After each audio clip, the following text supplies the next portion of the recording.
Hello students, welcome to my YouTube channel. Today we are going to discuss about short note on steel engineering materials.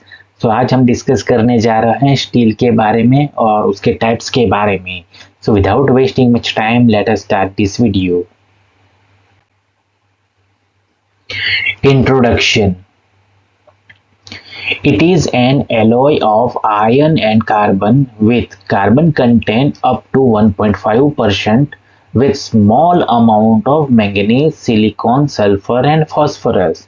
तो basically जो steel होता है वो ion यानी कि लोहा और कार्बन का अलॉय होता है. अलॉय यानी कि मिश्र धातु होता है.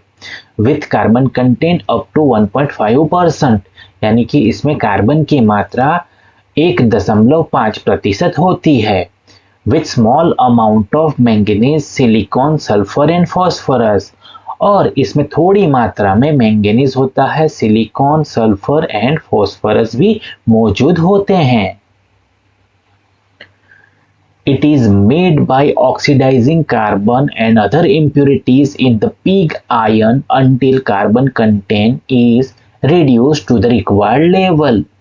So इसमें क्या होता है कि जो pig iron होता है उसके अंदर कार्बन एंड अदर इम्प्यूरिटीज यानी कि अन्य अशुद्धियों को तब तक ऑक्सीडाइजिंग यानी कि ऑक्सीकृत किया जाता है जब तक उसमें जो कार्बन कंटेंट है यानी कि कार्बन की मात्रा है वो रिक्वायर्ड लेवल यानी कि आवश्यक स्तर से रिड्यूस यानी कि कम न हो जाए तब तक उसका क्या होता है, ऑक्सीडाइजिंग होता है.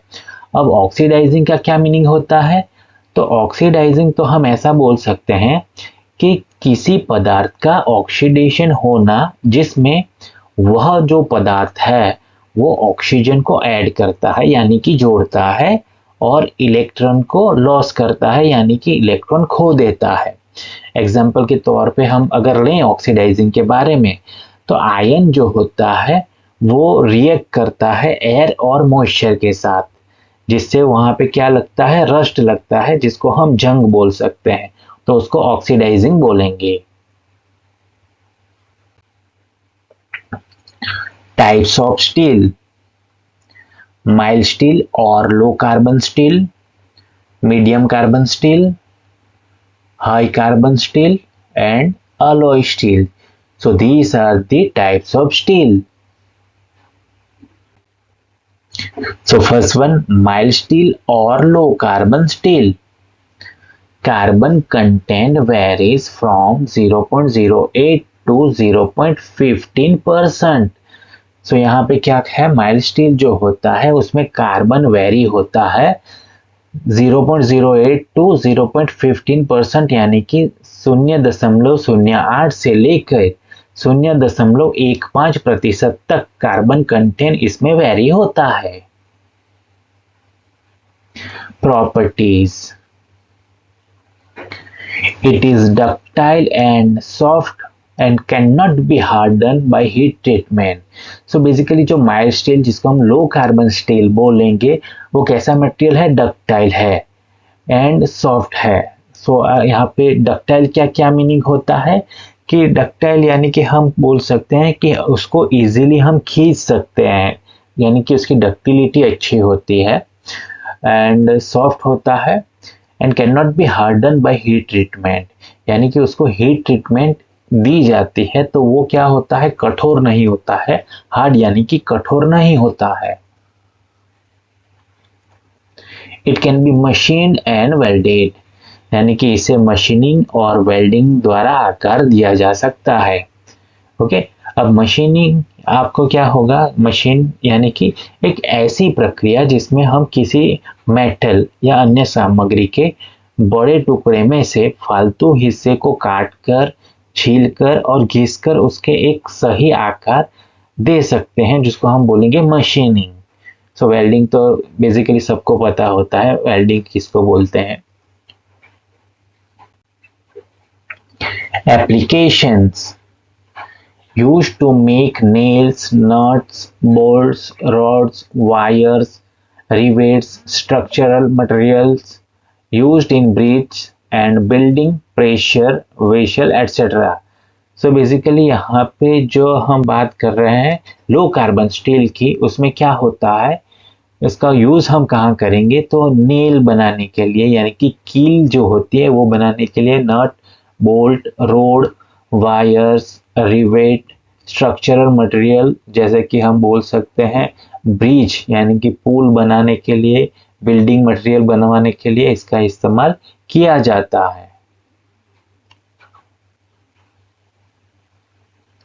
तो यहाँ पे सिंपल एक इमेज इंसर्ट किया हुआ है माइल्ड स्टील मटेरियल का, जिसमें से इस तरह का रोड बनाया गया है।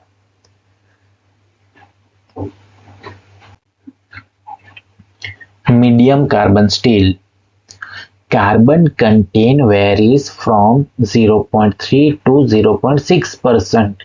सो यहाँ पे जो कार्बन की मात्रा होती है वो वेरी होती है 0.3 से 0.6%।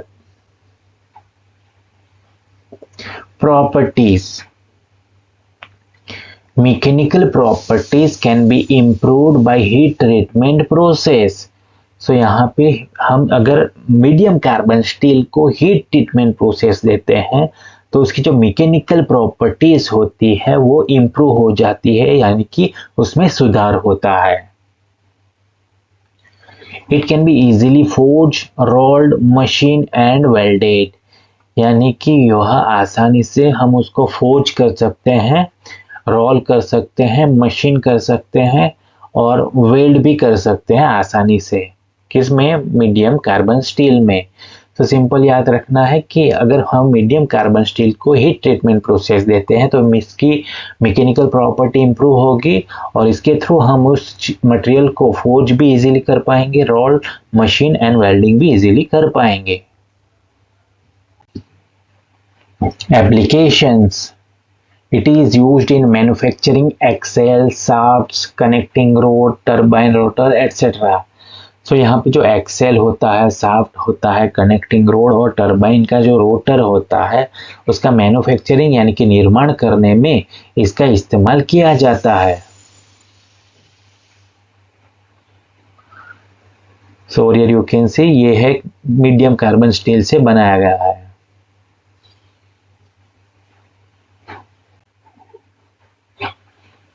High carbon steel, carbon content varies from 0.6 to 1.5%। तो यहाँ पे कार्बन की मात्रा 0.6 से 1.5% वेरी होता है। Properties, it is less ductility and strength, यानी कि जो हाई कार्बन स्टील होता है उसकी डक्टिलिटी कम होती है और उसकी जो मजबूती है वो भी कम होती है। डक्टिलिटी का बेसिकली हम बोल सकते हैं उसका लचीलापन, ऐसा हम बोल सकते हैं। It is hard and tough and can be heat treated to change it properties. So basically high carbon steel hard होता है एंड टफ होता है, यानी कि कठोर एंड मजबूत होता है। अगर हम उसको हीट ट्रीटेड यानी कि हीट ट्रीटमेंट प्रोसेस देंगे तो उसका जो प्रॉपर्टीज है वो यहाँ पे चेंज हो जाएगा, यानी कि बदल जाएगा। It has poor machinability and weldability, यानी कि उसकी मशीनिंग और वेल्डिंग क्षमता पुअर है, यानी कि अच्छी नहीं है।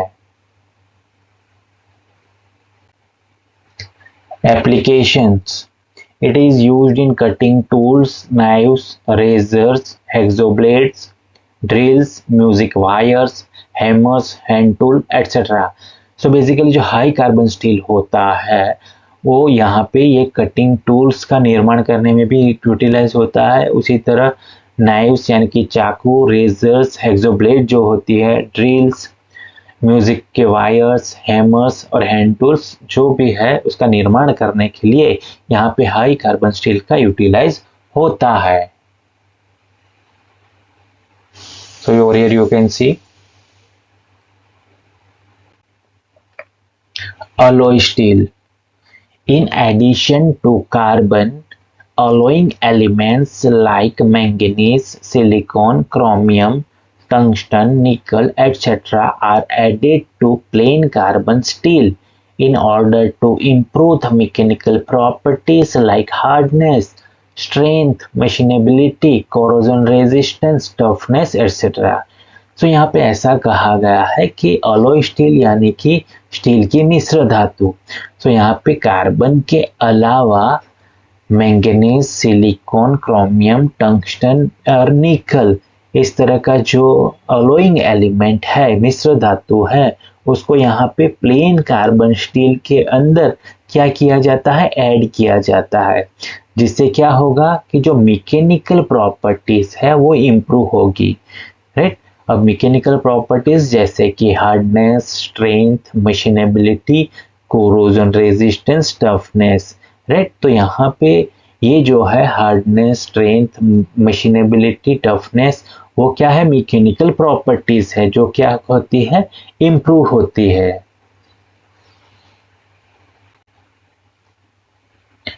Some of alloy steel, stainless steel and high speed steel. So यहाँ पे स्टेनलेस स्टील को SS हम बोलते हैं एंड हाई स्पीड स्टील को HSS बोलते हैं। Stainless steel, it does not corrode or stain easily, hence it is known as stainless steel. So basically stainless steel में कोरोड यानी कि सिंपल जंग नहीं लगता है और स्टेन यानी कि दाग भी नहीं लगता है, इसीलिए उसको स्टेनलेस स्टील बोला जाता है। Properties, it resist corrosion and oxidation, यानी कि वो कोरोजन और ऑक्सीडेशन को रेजिस्ट करता है यानी कि प्रतिकार करता है। सो सिंपल हम बोल सकते हैं कि वो काट लगने नहीं देता, जंग लगने नहीं देता है। और ऑक्सीडेशन जो होता है, जैसे कि ऑलरेडी हमने इस आगे की जो इनिशियल स्लाइड थी उसमें हमने डिस्कस किया है अबाउट ऑक्सीडेशन, तो उसको भी वो रेजिस्ट करता है। It has high content of chromium, यानी कि इसमें क्रोमियम की मात्रा अधिक होती है। Corrosion resistance is due to formation of thin layer of chromium oxide on the outer surface of the metal. So यहाँ पे जो मेटल की आउटर सरफेस होती है यानी कि बाहरी सरफेस होती है, उसके ऊपर क्रोमियम ऑक्साइड की एक पतली थिन लेयर यानी कि पतली परत बनने के कारण उसमें क्या होता है, कोरोजन रेजिस्ट करने की क्षमता बढ़ जाती है।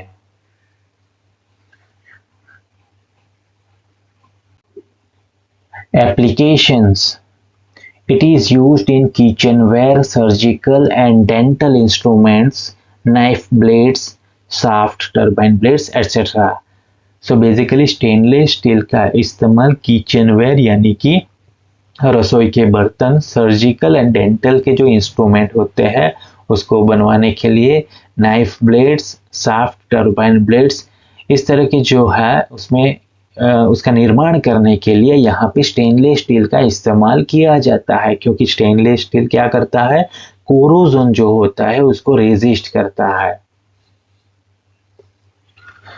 So here you can see, यहाँ पे एक सिंपल प्लेट का इमेज मैंने इंसर्ट किया हुआ है। High speed steel, so basically हम उसको HSS बोलेंगे। Properties, it is capable of cutting at high speeds compared to carbon steel tools and can retain their hardness up to 600 degree Celsius. So basically यह जो है carbon steel tools यानी कि carbon steel के जो औजार होते हैं उसके कंपेयर यानी कि तुलना में हाई स्पीड यानी कि उच्च गति से कटाई करने में सक्षम है और can retain their hardness up to 600 degree Celsius, और 600 डिग्री सेल्सियस तक अपनी हार्डनेस यानी कठोरता वह रिटेन यानी कि बनाए रख सकता है। The alloying elements are tungsten, molybdenum, chromium and vanadium. So इस मिश्र धातु में tungsten, molybdenum, chromium and vanadium तत्व शामिल होते हैं। It has excellent hardenability, toughness and wear resistance, यानी कि उसमें हार्डनेबिलिटी यानी कि कठोरता जो होती है वो एक्सीलेंट यानी कि उत्कृष्ट होती है, और टफनेस यानी कि उसकी मजबूती, एंड वियर रेजिस्टेंस यानी कि घिसाव के प्रति विरोध करने की जो क्षमता है वो भी एक्सीलेंट यानी कि उत्कृष्ट होती है। Applications, it is used to make cutting tools, drill bits, milling cutters, reamers etc. यानी कि इसका इस्तेमाल कटिंग टूल बनवाने के लिए, drill bits, milling cutters and reamers बनाने के लिए किया जाता है। सो बेसिकली यहाँ पे ड्रिल बिट्स यानी क्या होता है कि ये एक प्रकार का कटिंग टूल है जिसका उपयोग हम वुड यानी कि लकड़ी, मेटल, कंक्रीट और प्लास्टिक जैसी विभिन्न सामग्रियों में गोल छेद करने के लिए किया जाता है, राइट, ड्रिल बिट्स। और यहाँ पे एक नया वर्ड आपको लग रहा है, रीमर्स। सो रीमर्स क्या होता है कि यह भी एक रोटरी कटिंग टूल है जिसका उपयोग पहले से जो ड्रिल किया गया छेद है तो उसका डायामीटर यानी कि व्यास को थोड़ा सा बड़ा करने के लिए और बिल्कुल राउंड शेप में यानी कि गोल बनाने में, और उसकी जो सतह है वो प्रॉपर फिनिशिंग करने के लिए किया जाता है। सो यहाँ पे देखिए, यहाँ पे कई सारे ड्रिल बिट्स है एज वेल एज यहाँ पे कटर देख सकते हो आप।